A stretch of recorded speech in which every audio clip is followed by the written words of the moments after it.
السلام عليكم، كنتمنىكم تكونوا كاملين على خير وبخير. الدرس اللي جيت به اليوم هو كيفية تخطيط او الفصاله ديال هذا السروال العادي، السروال دو باز. هنا كنشوفوا الامام والخلف بعد ما في الاخر ديال الحصه غنشوفوه.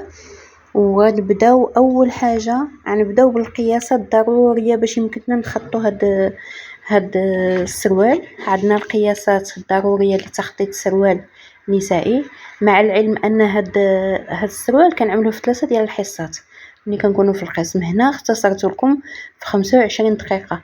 اللي عنده شي سؤال ولا ما فهمتش شي حاجه ولا هادي تكتبها لي في التعليق، وبقاو معايا حتى الاخر باش تشوفوا جميع الاسرار ديالو. تكتبوا لي في التعليق، ما كاين حتى مشكل، نعاود معكم ولا نعاود نشرح لكم مره اخرى. عندنا اول حاجه عندنا دوره الحزام. على سبيل المثال انا عطيتكم 80 سنتيمتر، وممكن هاد القاعده هذه اللي نعطيكم هنا ممكن تصايبوها من اي قياسات اللي شديتو. هنا دوره الحزام انا كنشرح لكم شنو هي دوره الحزام. هي المنطقه اللي في وسط الجسم، ديك البلاصه اللي ضيقه. ثانيا عندنا دوره الحوض. دوره الحوض هي المنطقه اكثر بروزا في الحوض. انا هنا كنكتب لكم كلشي بالتفاصيل باش حتى اللي بغى يكتب هذا الدرس ويتراسيه في شي دفتر ولا في شي ورقه يكونوا عنده المعلومات كافيين. هنا منطقه ديال دوره الحوض هي 100. انا عملنا على سبيل المثال 100 غير ملي نكونوا كناخذوا دوره الحوض. السنتيم ما خصوش يكون مزير، والقياس ما خصوش يكون مزير، حتى الا كان مزير غادي ياثرنا على السروال كامل. القياس الثالث طول الى الركبه. طول الى الركبه، هذا القياس هذا مهم بزاف، حيت هو هذا كيبقى نسبي على حسب الطول ديال القامه ديال السيده اللي عتلبس هذا السروال. والقياس الرابع الطول الكامل للسروال. هذا الطول الكامل للسروال كناخذوه من الحزام حتى للارض، ومني كنوصلوا للارض داك القياس بحال دابا جاتنا 107 كنقصوا منها 6 سنتيمتر كتجينا 101. باش هكذا السروال كيجي في البلاصه ديالو اللي خاصنا تكون الطول ديالو كيجي هو هذاك. هذه هي الطريقه الصحيحه باش كنعرفوا الطول الكامل. ومن بعد عندنا دورة الركبة. هاد دورة الركبة هذه مهمة بزاف. هاد الدورة ديال الركبة، دورة الركبة كتعطينا انطباع على السروال كيفاش بغى يكون، ولا كيفاش السيدة كتخايلو يكون. بحال دابا كاين وحده تجي عندك تقول لك مزير، وحده تقول لك واسع. من الاحسن مزير واسع ماشي قياس، كناخذوا القياس ديال الركبه هو اللي كنعرفوا لا فالور ديالو او لا القيمه ديالو. هنا انا عملت طول الى الركبه. دورة الركبة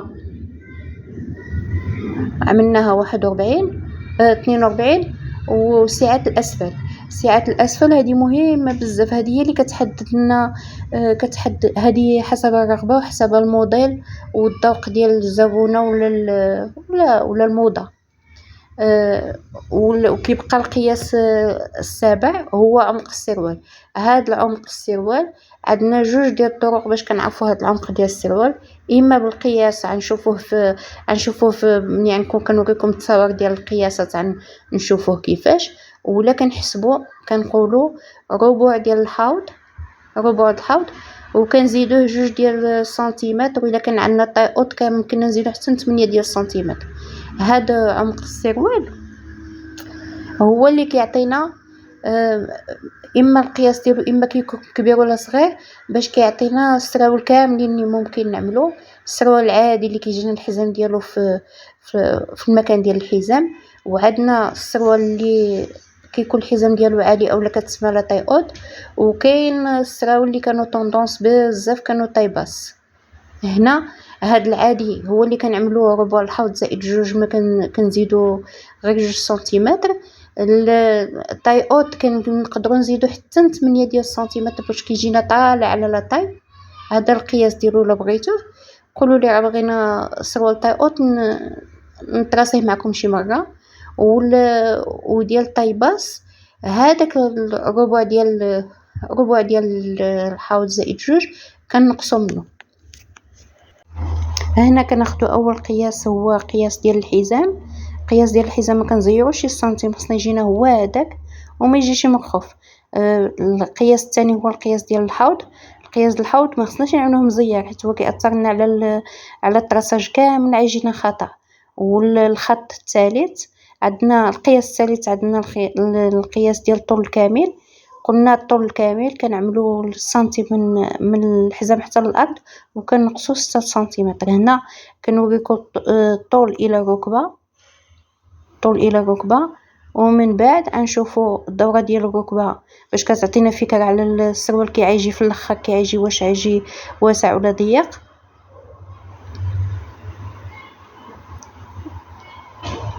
ومن بعد هذا القياس اللي قلت لكم كان هذا هو عمق السروال، كنقيسو من اللاستيك اولا من الدوره ديال الحزام حتى الكرسي، وكنشوفوا واش جانا ربع الحوض زائد جوج. اذا جانا ربع الحوض زائد جوج راه حنا في القياس السليم اللي هو هذاك. من بعد منه كنشوفوا سعه الاسفل. سعه الاسفل كنقيسوها من هنا، حيت الا قيسناها من الفوق شي شويه ديال الرجل غيجيب لنا السروال ضيق. ومن بعد غنشوفوا الخطوط الاساسيه. اول خط عندنا هو خط الحزام، كنجيبو من اعلى ديال الورقه كنعملوا واحد الخط اللي كيجي متوازي مع ديك الخط ديال مع الحاشيه ديال الورقه. كنعملوا جوج النقط، من داك جوج النقط كندوزوا واحد الخط، ومن بعد كنعملوا بالخط اخر بزاويه قائمه على الخط الاول اللي كيعطينا هذاك الجنب ديال السروال. حنا باقي ما شفناهش هنا. من بعد كنهودو ب27 سنتيمتر ومن خط الحزام، ومن بعد كنهودو ب57 سنتيمتر. كنعاود نكرر العمليه باش كيعطيني جوج النقاط، حيت في جوج النقاط هي فاش كيدوز لي خط واحد ما يجونيش الخطوط ما يجونيش خطوط مايلين. ومن بعد من خط الحزام كنهود حتى الاسفل ديال السروال، كنعمل 101 سنتيمتر. هنا ملي سالينا النقاط غنطراسي هذيك الخطوط اولا عملت اولا نخطط هذوك السطوره. وهنا خط اسفل ديال السروال. ومن بعد غنكتبوا عليهم. انا دائما كنكتبوا باش نبقاو عاقلين وكنذكروا راسنا شنو هاد الخطوط. عندنا خط الحزام، عندنا خط عمق السروال، عندنا خط الركبه، وخط اسفل السروال. خط اسفل السروال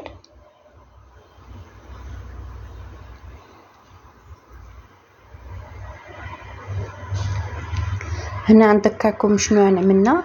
من خط الحزام من خط عمق ديال السروال عملنا 27 سنتيمتر. هاد 27 سنتيمتر هي ربع الحوض زائد جوج ديال السنتيمتر.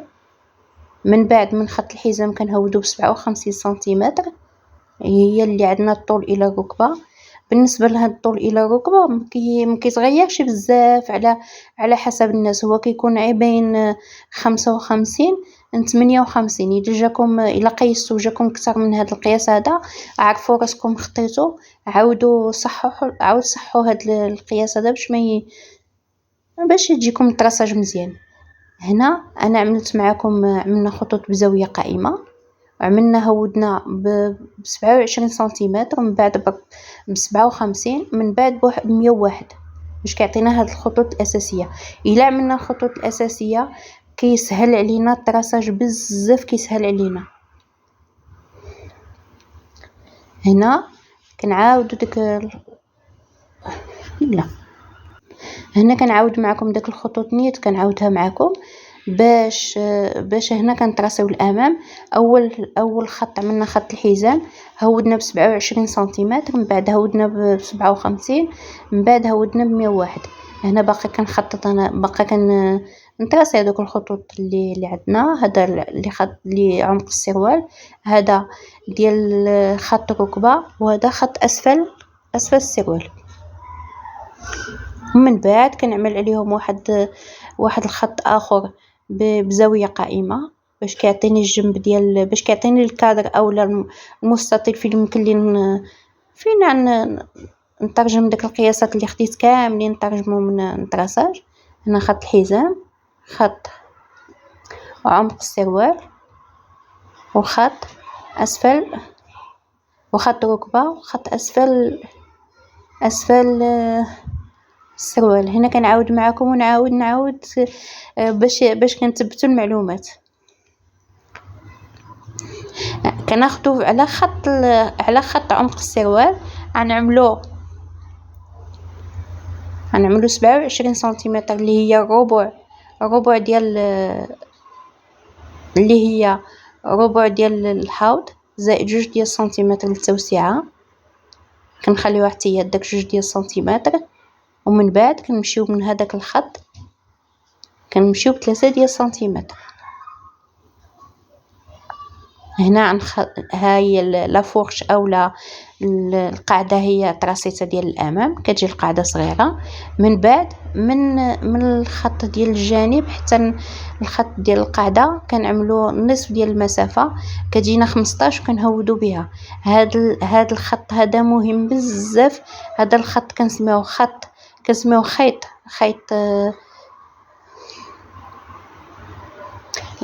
الخيط المستقيم. هذا الا كان عندنا الثوب فيه، الا كان عندنا فيه الثوب الخطوط ولا الكروات ولا هذا كيعطينا الطريقه الصحيحه كيفاش نفصلو. فعلى هاد خط الركبه كنعملوا ربع ديال عندنا الدوره ديال الركبه عندنا 42 مقسومه على 2 هي 21. كنعملوا 10 ونص باش كتعطينا 21، وفي الظهر 21 هي هذه كتعطينا الدوره كامله. هنا في الاسفل عاوتاني عندنا سعه الاسفل عندنا 38 مقسومه على 2 كتجينا 19. كنعملوا 9 ونص من الجانب الايمن ومن الجانب الايسر. من بعد كنخطط واحد طراساج اي حد ركبه. الا شفتوني اي حد ركبه كنطراسيه، وكنمشي كنعمل واحد الخط خفيف هنايا. هنا غنجيب قلم رصاص باش نطراسيه.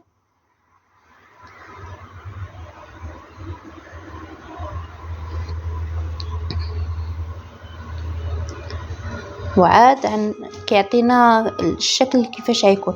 كنعملوا النصف ديال المسافه وكنهودوا نطراسيو بحال هذا الشكل هذا. هذيك هي القاعده ديال السروال ديال الامام. وكنكمل الطراساج حتى الخط ديال الركبه. كيبقى لي الفوق الا كان عندي السروال بلاستيك ما كنعمل حتى شي اضافه ولا ما كنقصش كاع، حيت اللاستيك هو اللي كيجمع لي داك القياس كامل. كنت غادي نعمل السروال بالسمطه وبالبانس بحال اللي وريتكم في الصوره، ما فيه شي لا بانسات لا والو. الا قيسنا هذاك الخط اللي بقانا كاين 27 وانا خصني 20، غنقص من الجهه ديال الامام 2 ومن الجهه ديال الجانب غنقص 4، هي 6 ديال السنتيمتر. وكنخلي بحال هكذا وغادي نقص ديك الزياده.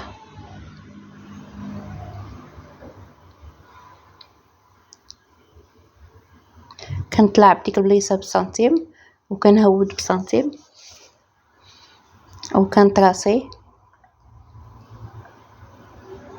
وكنعاود الخياطه ديال الامام بحال هكذا. انا كنقص ديك الجهه ديال القيمه اللي زادت كنقصها. هنا كنعوض داك الجهه باش ما خصنيش يخرج لي الجناب. وكيبقى لي غير داك النقطه هذيك النقطه ديال خط الركبه مع النقطه ديال عمق السروال. وهنا كنكون كملت الامام. هنا كملت الامام بالطراساج.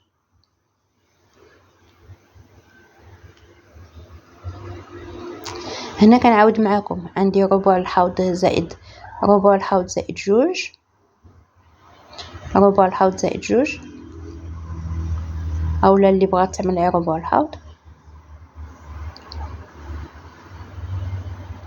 وتما ربع ديال القياس ديال دورة الركبة 2 بهم.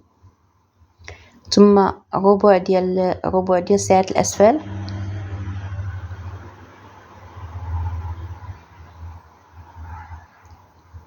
هنا كتبت نص عاد كنصحح، ربع سعة الأسفل.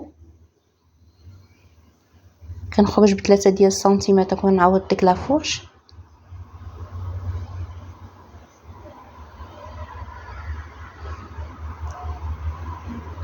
تما عندنا 4 و2 هي 6 ديال السنتيمتر. اللي كانت زايده عندنا كنحيدوها وكنصايبوا الامام بحال هكذا.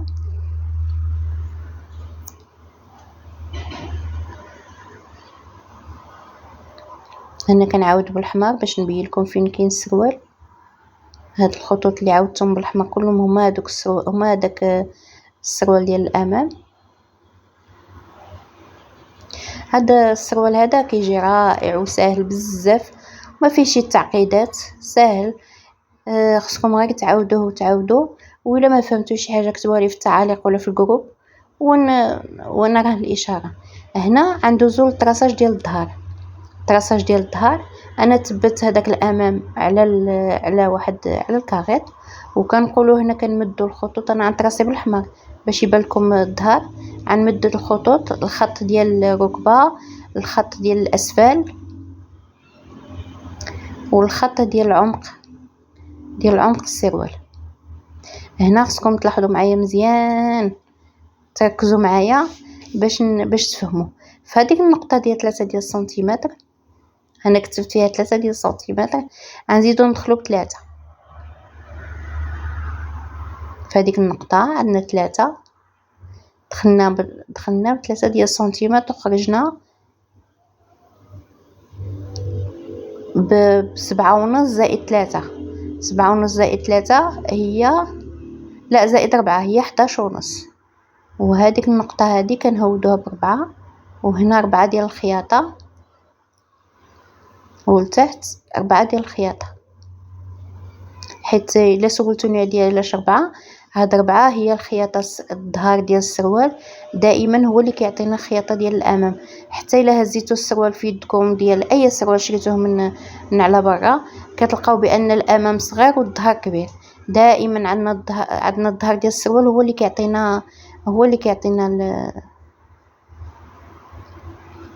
اللي كيعطينا الخياطة للامام. هنا كنعملو نصف ديال المسافه وكندخلو ب2 ديال السنتيمتر باش كنشوفوا الطراساج فين غيجي. انا كنطراسي بالحمار باش يبان لكم راه الظهر هذا.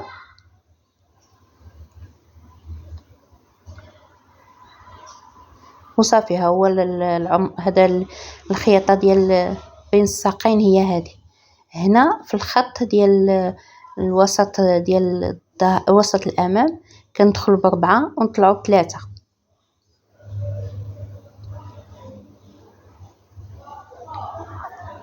ومن بعد غنعملوا بحال هكذا، كنطراسيو، كنكملوا الطراساج واحد شويه ونهزو الامام ونكملوا. هاد الطراساج كيجي مائل شي شويه، حيت الا ما جيش مائل غيجي السروال فيه الديفو من الظهر. هنا ديك 4 ديال السنتيمتر كنلاقيوها مع الجنب بحال هكذا.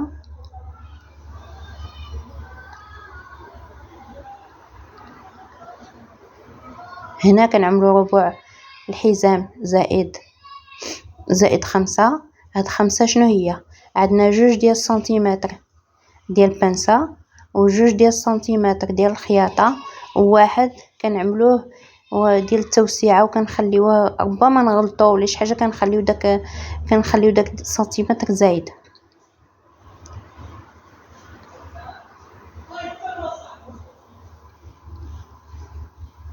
دابا غنشوفوا هذيك لا فالور اولا القيمه ديال داك البلاصه شحال هي. كنشوفوا الامام عندنا 27 الامام. هذيك 27 غنخرجوها غنقلبوا السنتيم، غنخرجوا داك 27 بحال هكذا، وغنكملوا حتى 50 اللي عندنا الدوره ديال الحوض، وكنزيدوا 3 ديال السنتيمتر. دابا صافي كملنا، غادي غنكملوا الطراساج.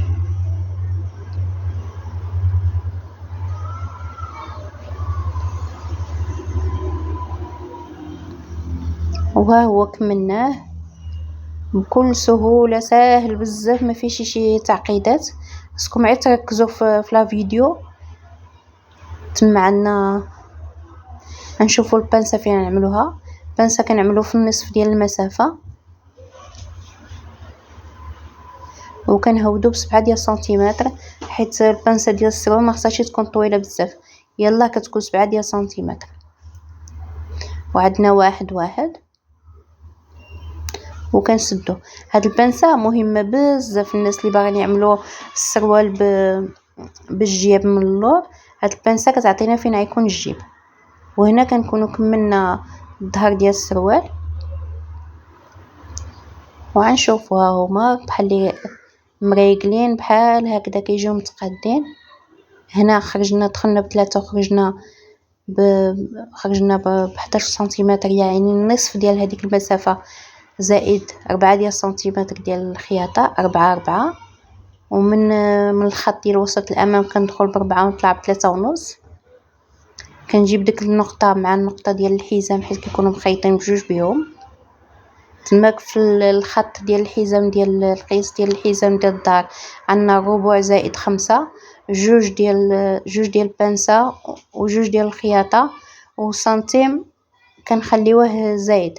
هنا الى عبرنا من الوسط الامام حتى الوسط ديال الظهر كتجينا 50 سنتيمتر زائد 3 ديال الخياطة.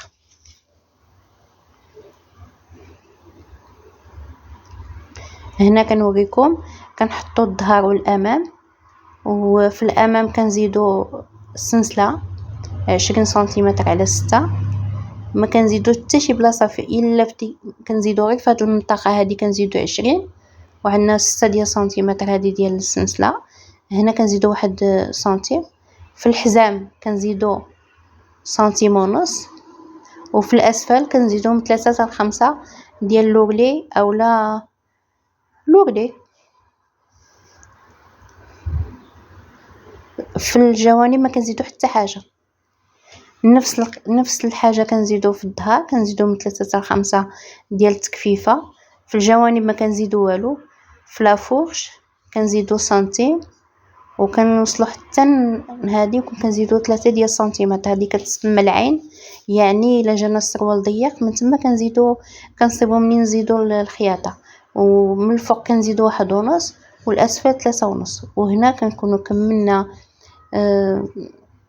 كملنا السروال. الى عندكم شي اسئله كتبوهم لي في التعاليق. ونتمنى لا فيديو ديال اليوم تكون عجباتكم واستفدتوا منها. هي خاصها تركيز ونعاودوها بزاف المرات. ونتلاقاكم في فيديو قادم ان شاء الله، وشكرا لكم كاملين.